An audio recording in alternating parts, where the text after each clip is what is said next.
Nous avons ici la carte géologique du Massif central. On reconnaît très bien en violet les coulées volcaniques. Et tout ce qui est rouge sur les cartes géologiques, ce sont donc des massifs cristallins, c'est-à-dire des massifs de roches constitués de cristaux, alors que tout ce qui est jaune, vert, etc., c'est plutôt du sédimentaire.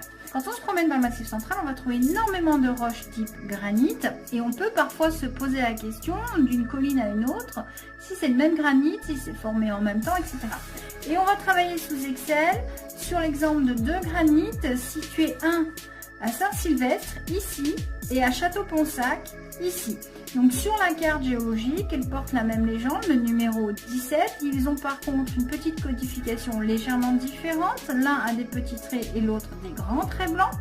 Donc ici, au premier abord, on a effectivement deux granites de structure légèrement différentes, mais qui sont regroupés dans la même tranche d'âge. Alors comment est-ce que les scientifiques ont fait pour savoir qu'effectivement ils avaient à peu près la même tranche d'âge, mais que ce n'étaient pas les mêmes granites?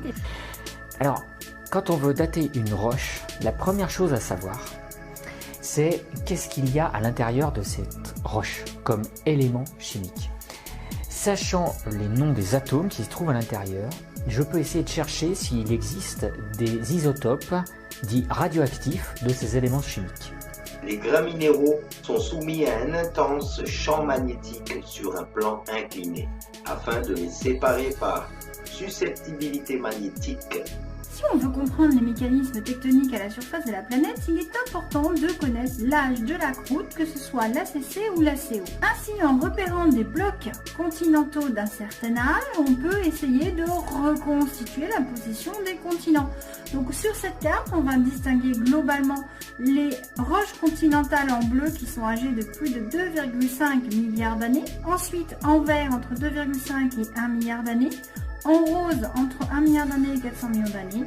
Et ensuite, 200 à 400 millions d'années et les moins de 200 millions d'années. Donc vous voyez que majoritairement, l'âge de l'ACC est constitué principalement de roches datées entre 1 et 2,5 millions d'années. On trouve bien sûr des roches plus anciennes sur chaque continent, ce qui veut dire que nos blocs continentaux sont très anciens et même datent pour certains vraiment du début de l'existence de la planète, puisqu'on trouve au Canada des gneiss datés de 3,8 à 3,9 milliards d'années. En Australie, on a trouvé des zircons. Vous savez, les zircons, c'est ce qu'on utilise pour faire les faux diamants sur les bagues. Zircon complexe avec un cœur archéen et une surcroissance protérozoïque. Le cœur et la surcroissance. Calcul des âges obtenus. 2 âges dans ce grain. 2,7 milliards et 1 milliard d'années. 2 possibilités analytiques. A. Laser ou TIMS. Le choix dépend du contexte géologique. Toutes ces datations, elles sont obtenues par rapport à un présent, mais un présent qui varie au cours du temps. Par exemple là, on finit l'année 2018 et ensuite on aura l'année 2019. Donc du coup, quand on donne un âge, c'est par rapport à quand? Eh bien, les scientifiques ont décidé de fixer le présent une bonne fois pour toutes. Le présent, c'est 1950. 1950, c'est un âge qu'on considère comme étant une valeur, repère. Après, c'est plus le présent. Okay. Et avant, c'est ce qu'on appelle before present, c'est-à-dire avant le présent. Pourquoi 1950? Pourquoi pas l'an 2000 par exemple? Ça aurait été plus simple au niveau des calculs. Et bien parce qu'il s'est passé quelque chose après 1950. Les soviétiques et les américains se sont lancés dans une course aux armements et ont fait des tas d'essais nucléaires. Et ils ont mis dans l'air beaucoup de quantités de tritium par exemple, qui se retrouvent maintenant dans l'eau des océans, et dans l'air plein de carbone 14 de manière anormale. Et ces concentrations qu'on retrouve encore aujourd'hui de carbone 14 dans l'air là ne sont pas naturelles. Et du coup, si on veut des repères naturels, il faut considérer l'atmosphère de la Terre avant 1950.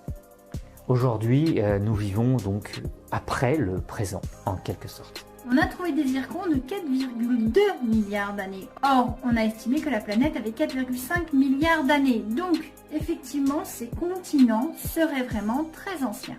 Si on s'intéresse maintenant à la croûte océanique, la croûte océanique, on l'a vu en première S, elle est fabriquée le long de chaînes de volcans sous-marins appelées dorsales. Et vu que ces volcans sous-marins produisent de la croûte et que cette croûte migre de part et d'autre de la dorsale, on s'aperçoit donc qu'on a des bandes d'âge différents. Et quand on analyse ces roches, eh bien les plus vieilles roches qu'on trouve ici représentées en bleu sont des roches qui ne sont pas âgées de plus de 200 millions d'années globalement. Et on s'aperçoit que toutes ces roches qui ont plus de 200 millions d'années, soit elles appartiennent à un océan qui n'est pas très large, qui s'est ouvert donc il n'y a pas longtemps, soit elles appartiennent à un océan qui est ouvert depuis très longtemps, mais où ici, la plaque entre en subduction et du fait de la subduction, la croûte océanique plonge dans le manteau et forcément, elle n'est plus visible en surface.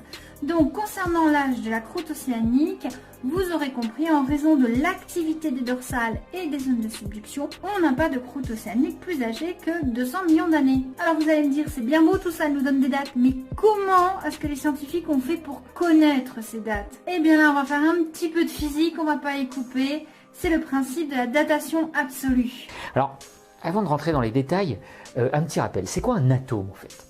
Un atome, c'est un ensemble d'éléments, un noyau et des choses qui gravitent autour. Par exemple, pour l'hélium ici, j'ai un noyau qui est constitué de deux types de particules, ce qu'on appelle des neutrons et des protons. Les protons sont chargés positivement. Ici, j'ai 2 protons et 2 neutrons. On dit que le nombre de masses, c'est 4. C'est le numéro de l'hélium. Autour, il y a des électrons, donc ça fait 2 charges négatives, et à l'intérieur du noyau, j'ai 2 protons, 2 charges positives. Donc en dessous, on indique le nombre de charges, là, avec un petit 2 comme ça. Cet atome d'hélium, là, il est stable, c'est-à-dire qu'il est équilibré. Mais dans la nature, il existe des atomes qui ont un petit peu trop de protons, de neutrons ou d'électrons. Par exemple, le carbone, dit stable, celui qui est fabriqué naturellement sur Terre, c'est le carbone 12. Celui-ci est stable et il ne se désintègre pas. Les différentes étapes qui nous amènent à la fameuse formule qu'on vous demande d'apprendre, qui est T égale Ln2A plus 1 divisé par lambda, avec, pour le rubidium strontium, lambda égale 1,42 10-11.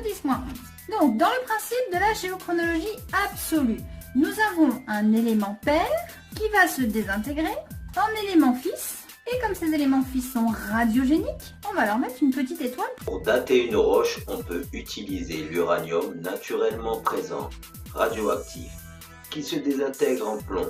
On cherchera à obtenir des minéraux uranifères dépourvus de plomb initial, comme les grains de zircon. Qu'est-ce que cela implique comme travail? Le zircon et le sablier des géologues.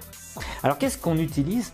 Ben, regardez, là par exemple, à l'intérieur de cette biotite, là on reconnaît un mica noir, j'ai dessiné des petits points, vous pouvez les voir en microscope, ces petits points c'est des grains de zircon. Et ces grains de zircon sont riches en uranium.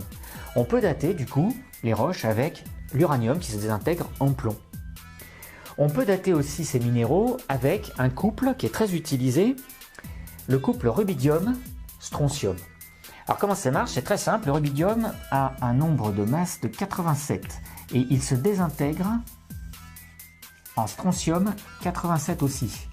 Alors comment ça se fait qu'ils aient le même nombre de masses? C'est parce que le rubidium perd un électron.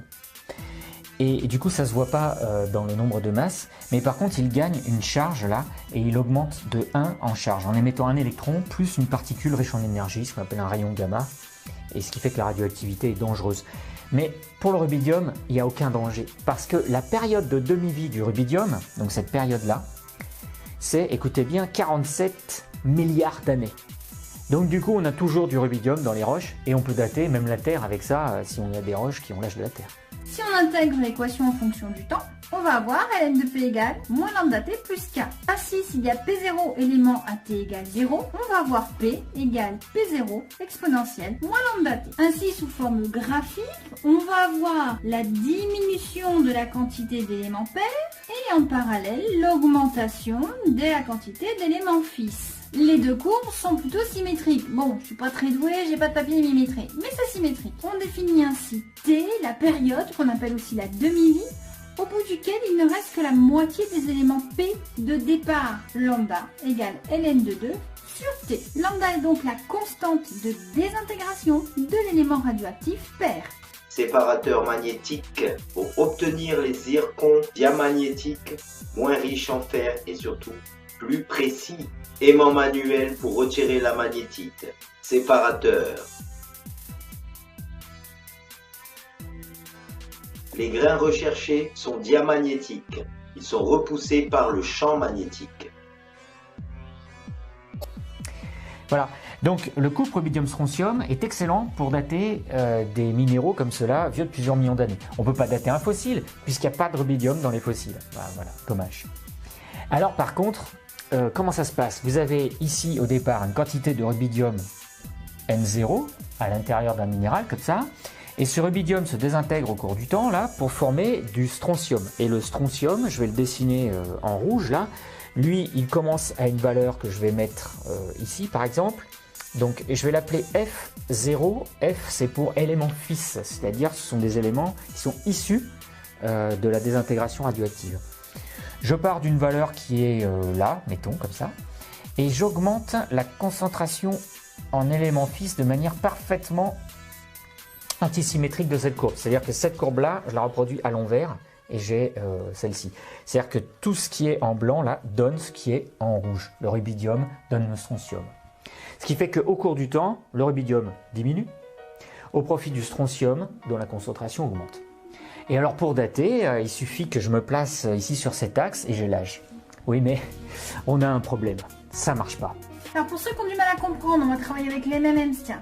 Allez, on démarre à T0, on a 16 éléments pairs. Forcément, 0 élément fils. Mes éléments pairs se désintègrent, ils vont se transformer en éléments fils. À T, la demi-vie, je vais avoir la moitié de mes éléments pairs qui se sont désintégrés. Je vais transformer 8 bleus en 8 oranges.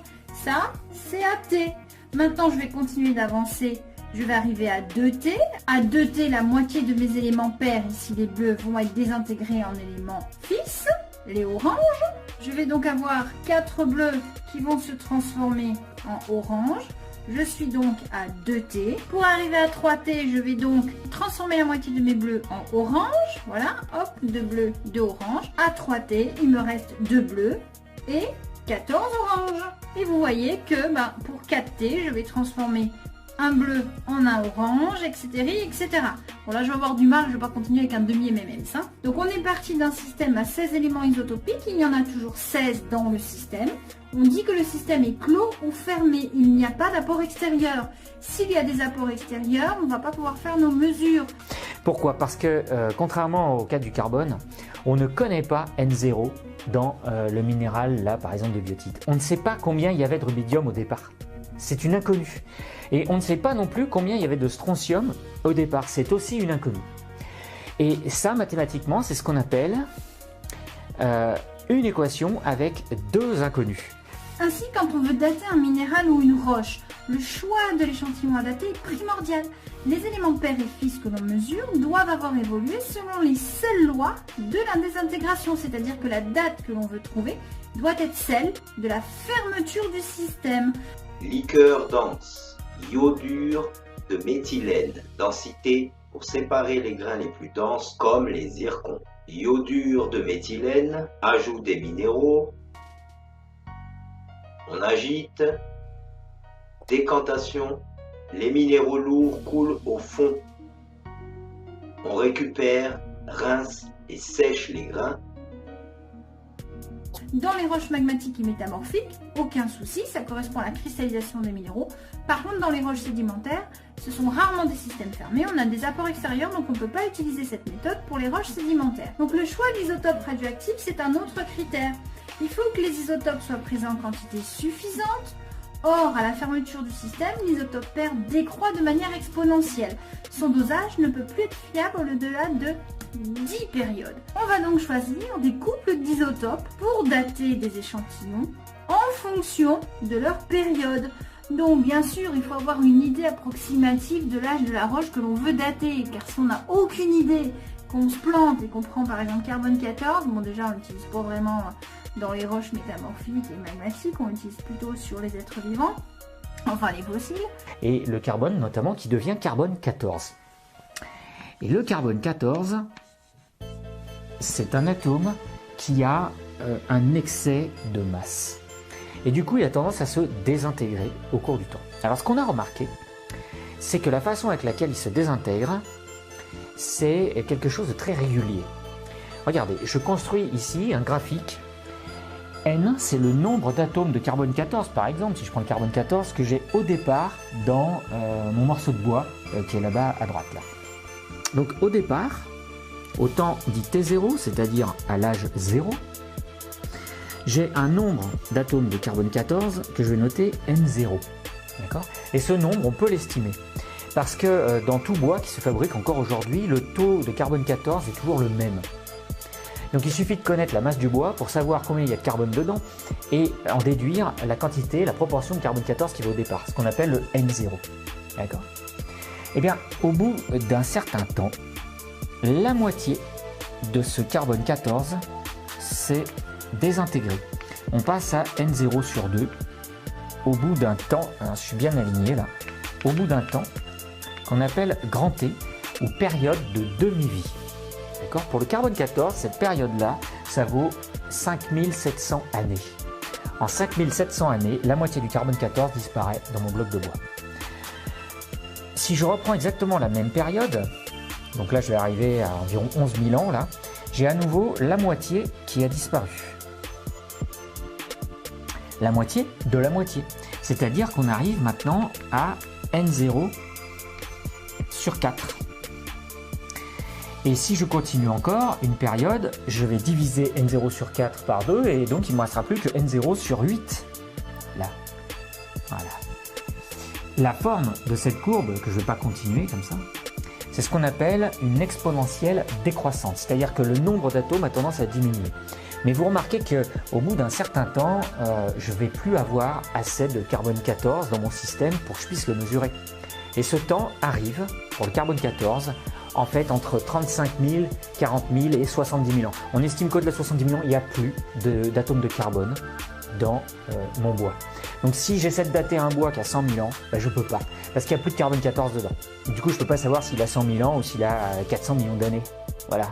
C'est pour ça qu'on ne peut pas dater une ammonite, parce que les ammonites ont plus de 65 millions d'années, donc c'est impossible de les dater directement.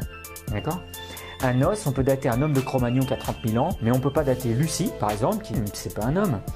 Mais Lucie a plus de 3 millions d'années, donc on ne l'a jamais daté, Lucie. Voilà, ça c'est important à savoir. Alors, le carbone 14 permet de donner des temps courts, mais pour des roches, il faut fonctionner avec d'autres isotopes, parce que les roches sont très anciennes, c'est des âges supérieurs à des millions d'années, et en plus il n'y a pas de carbone dedans. Ben voilà, si on en prend un qui a une période qui est trop courte, on va rien pouvoir mesurer. Donc il faut quand même bien sûr avoir une petite idée de l'âge de la roche. Donc vous voyez par exemple, là on a une période de 4,47 milliards d'années. Ça permet de mesurer des âges supérieurs à 25 millions d'années. En effet, si je cherche par exemple du carbone 14, dont vous avez tous entendu parler au moins une fois, à l'intérieur d'un granit, et ben pas de bol, il n'y en a pas. Il n'y a absolument pas un atome de carbone à l'intérieur d'un mica ou d'une orthose, là, d'un feldspath potassique, et encore moins dans le quartz. Le carbone 14, si je reprends cet exemple, on peut s'en servir pour dater un squelette, donc un os, parce que l'os est en calcaire, et la formule du calcaire, c'est CaCO3. Donc il y a du carbone là, et si j'ai du carbone 14 à l'intérieur, là, alors je peux dater. Je peux dater aussi un bois, puisque dans le bois, il y a du carbone. Et je peux dater un fossile fait de calcaire, à condition qu'il ne soit pas trop âgé. Une ammonite, comme celle-là, par exemple, qui a au moins 100 millions d'années, je ne peux pas la dater avec du carbone 14. Alors, pourquoi ?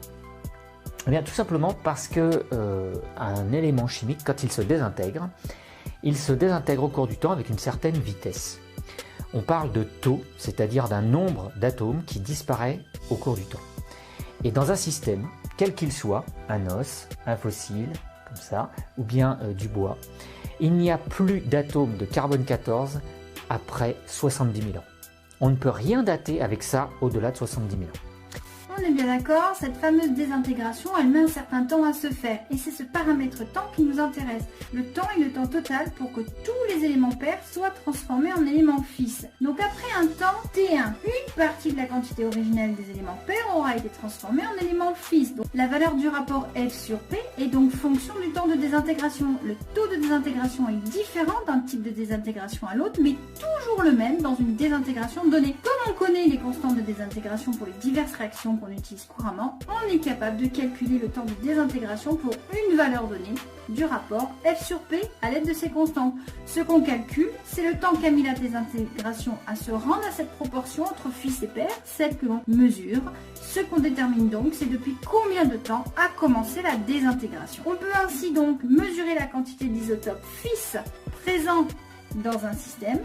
Dans ce cas, il faut tenir compte du fait que ces isotopes F peuvent exister au départ. On a donc des F0 au départ. On a donc des F3 mesurés au temps 3. Ces quantités d'éléments fils au départ sont indépendantes de la radioactivité de P. On a donc une quantité d'éléments fils qui est égale à F0 plus les F formés, les F radiogéniques. On a donc dans notre échantillon la quantité d'éléments F qu'on va mesurer qui correspond à la quantité d'éléments F de départ plus les éléments F formés par désintégration. Et comme F radiogénique provient de... Première étape, échantillonnage de la roche d'intérêt. Deuxième étape, laboratoire. Note. Les 2/3 du temps passé au laboratoire servent à nettoyer le matériel pour éliminer les risques de contamination croisée. Jour 1 et 2. On veut séparer les minéraux de la roche. Broyage. Broyeur à mâchoire.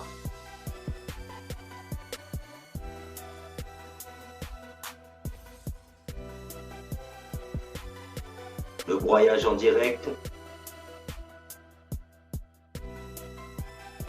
Une équation, c'est l'équation l'exponentielle décroissante, là, qui est la même dans ce sens ou dans celle-là, ça c'est une exponentielle croissante, enfin, une équation logarithmique en fait. Mais j'ai pas n0 et j'ai pas f0, donc j'ai deux inconnus. Et quand j'ai deux inconnus et une seule équation, je peux pas résoudre.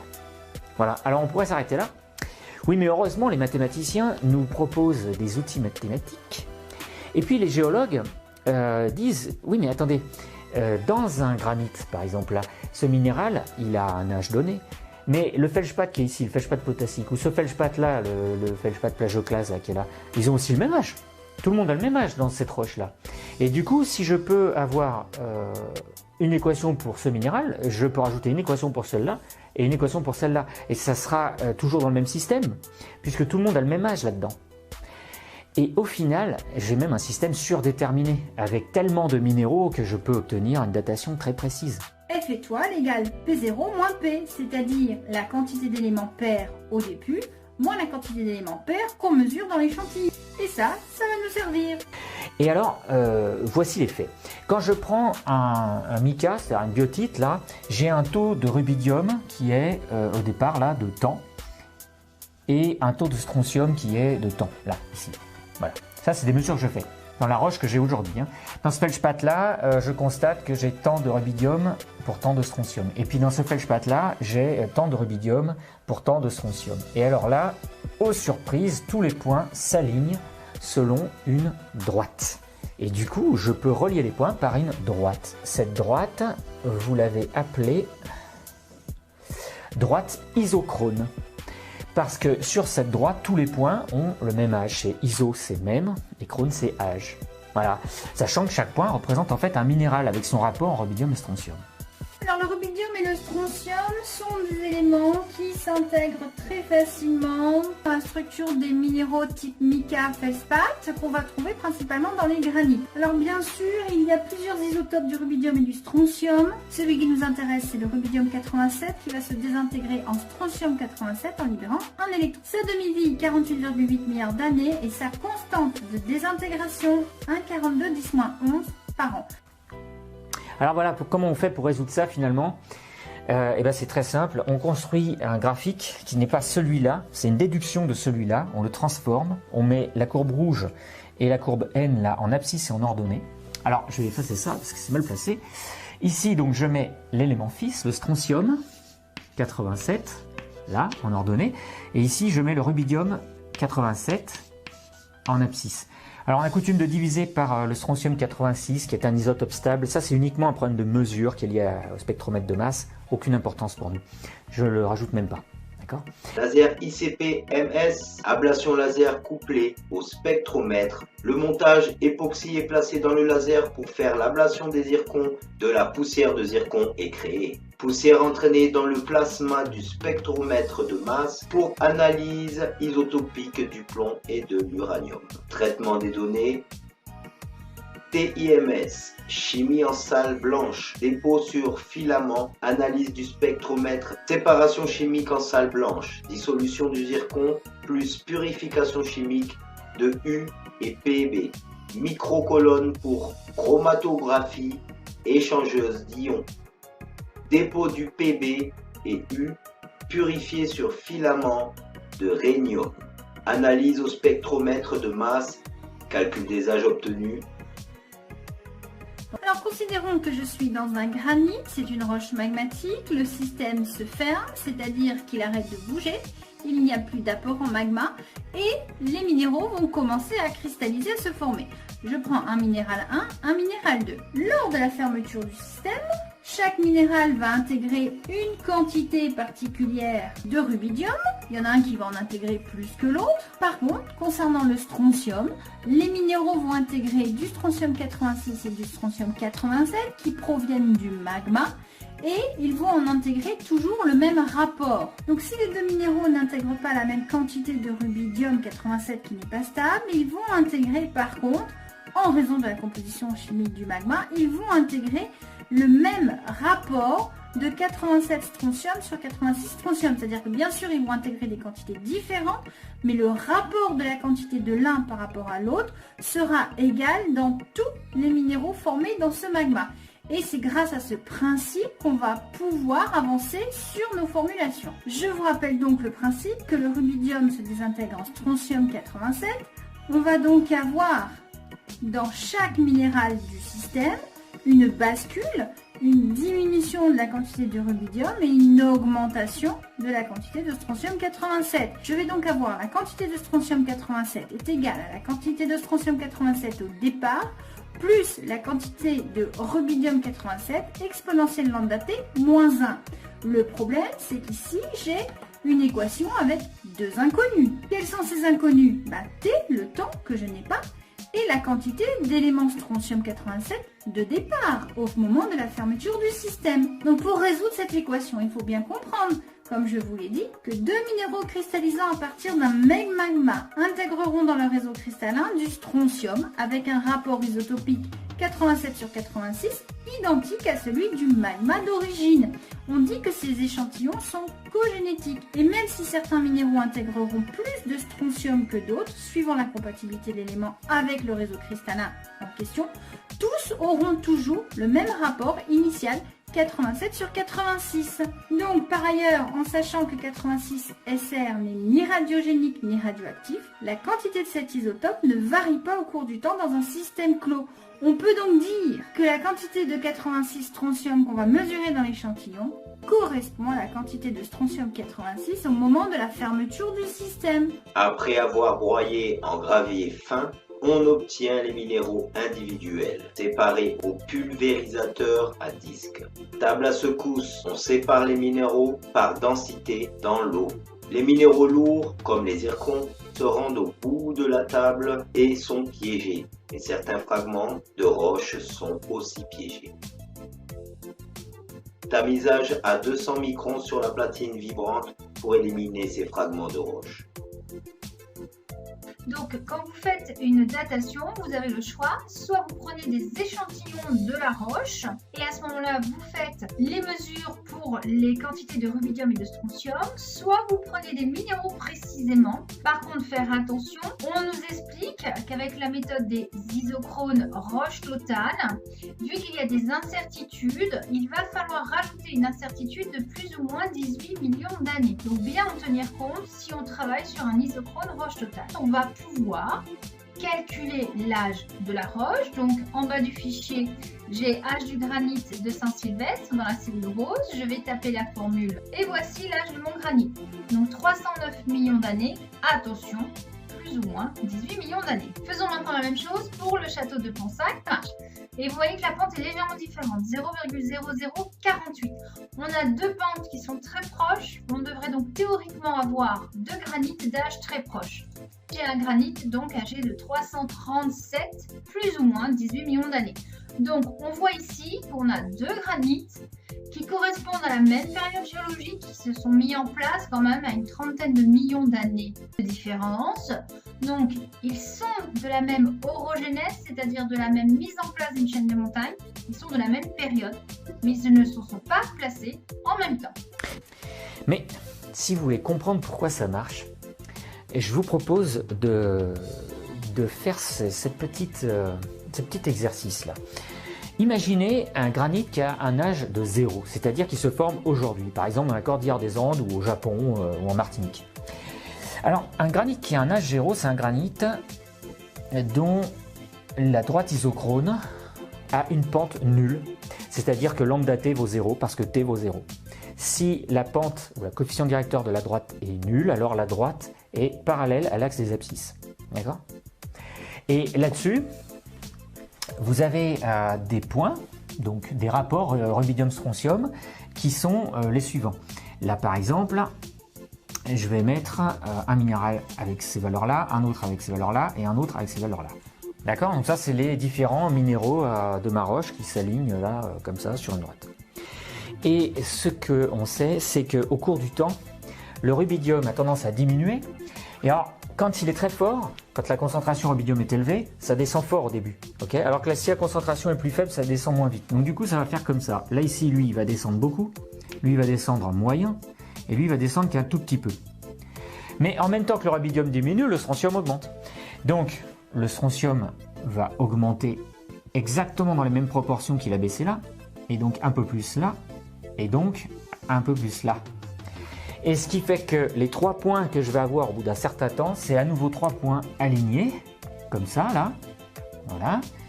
Et du coup, j'ai une droite, à nouveau, dont la pente est plus élevée que celle-là. C'est pour ça que plus ma pente augmente, plus l'âge augmente. C'est parce que le rubidium diminue en même temps que le strontium augmente dans chaque minéraux. Et c'est plus fort pour les minéraux dont le rapport était plus grand au départ. Voilà pourquoi on peut dire par exemple qu'un granit qui a une pente comme ça, alors l'ordonnée à l'origine n'est pas toujours la même, hein, je peux avoir une autre ordonnée à l'origine comme ça, mais si j'ai une pente comme ça, je peux dire que ce granit-là est plus vieux que celui-là. D'accord ? Si j'ai une ordonnée à l'origine qui est ici, mais la pente elle est comme ça, alors ce granit est plus récent que celui-là, et ce granit est plus récent que celui-là et que celui-là, puisque la pente elle est plus faible. Et vous l'aurez compris, comme t, c'est-à-dire l'âge, dépend de la pente, plus la pente sera forte, plus le granit sera ancien. Donc le granit le plus vieux, c'est celui-là, tout simplement. Au moment de la fermeture du système, c'est-à-dire le magma est monté, c'est mis en place, il ne bouge plus, il n'y a plus d'apport de magma, les cristaux vont se former et chaque cristal va intégrer un rapport rubidium-strontium qui sera différent. On va donc avoir au moment de la fermeture du système tous les minéraux qui intègrent le même rapport 87 sur 86 SR. Par contre, vu qu'ils n'intègrent pas tous la même quantité de rubidium, on va avoir des abscisses différentes mais une ordonnée identique. C'est la valeur B pour une abscisse de 0. On a donc ici nos cristaux qui se forment au tout début de la fermeture du système. Mais voilà, le rubidium se désintègre en strontium. Ce qui veut dire que progressivement, la quantité de rubidium va diminuer, donc le rapport rubidium 87 sur 86 SR va diminuer. Ainsi, pour chaque point, son abscisse va diminuer. Mais comme la quantité de 87 SR a augmenté, son ordonnée va augmenter. Ainsi, pour le point numéro 1, on va augmenter la quantité de strontium 87 dans le cristal, mais on a diminué la quantité de rubidium 87. On fait un décalage, le nouveau point est ici. Même chose, même chose, même chose. Et donc du coup, on va avoir une nouvelle courbe. Les désintégrations continuent, donc chaque cristal, chaque minéral va perdre en rubidium et augmenter en quantité de strontium. Et donc les points vont monter et se décaler vers la gauche. Donc progressivement, plus le granit vieillit, plus la pente de la courbe va être forte. Donc si nous, les petits humains, nous arrivons à un moment donné T, imaginons que nous prenons notre échantillon, c'est le temps T4. Nous sommes à ce moment-là de l'histoire de ce granit. Eh bien, nous aurons une pente très forte. Nous allons donc trouver un âge ancien.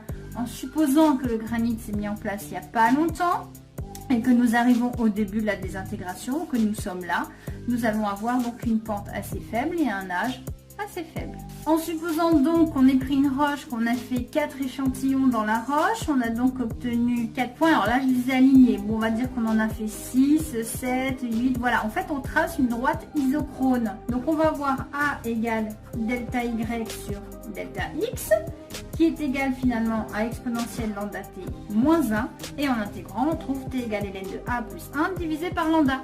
Vous appliquez la formule, vous trouvez l'âge de la roche. Bien. Mais comment on trouve l'âge avec ça? Eh bien en fait, grâce à un calcul dans lequel je ne vais pas rentrer là, le coefficient directeur de cette droite, c'est-à-dire YB moins YA divisé par XB moins XA, le coefficient directeur de la droite, c'est la tangente de cet angle-là, et c'est exactement lambda T. Lambda, c'est une constante radioactive qui dépend de l'isotope qu'on considère. Par exemple, pour le rubidium, on le connaît, c'est une valeur en année moins 1. Le T, c'est l'âge qu'on cherche. Donc, si on a lambda, si on peut calculer le coefficient directeur en faisant YB moins YA divisé par XB moins XA, eh bien, on trouve l'âge très facilement. Et c'est comme ça qu'on peut dater des granites. Ça, on peut le mesurer, puisqu'on n'est pas dans les quantités de départ, on est dans les quantités de l'échantillon actuel. Ça, on peut le mesurer puisqu'on est dans les quantités de l'échantillon actuel. On connaît lambda. Finalement, on se retrouve avec une équation y égale ax plus d. Donc si x on le mesure, y on le mesure. On va donc pouvoir tracer notre graphique 87 SR sur 86 SR, y, en fonction de 87 RB sur 86 SR, x. On va avoir forcément une courbe puisqu'on fait des mesures dans l'échantillon. On va avoir plein de points, par exemple. On va tracer ça. On va pouvoir retrouver B et on va pouvoir retrouver A, la pente. Et si on retrouve A, on va pouvoir retrouver T. Microscope électronique à balayage. La cathodoluminescence permet de faire ressortir les caractéristiques internes des grains. Une fois les minéraux lourds diamagnétiques isolés, on doit les trier visuellement à la loupe binoculaire. Plusieurs heures ou jours par échantillon, selon la complexité individuelle de la roche initiale. Sélection de grains 100 microns. Montage en époxy plus un jour de séchage. Une microcolonne et son support. Total pour un géochronologue expérimenté 3 à 4 semaines de travail par échantillon.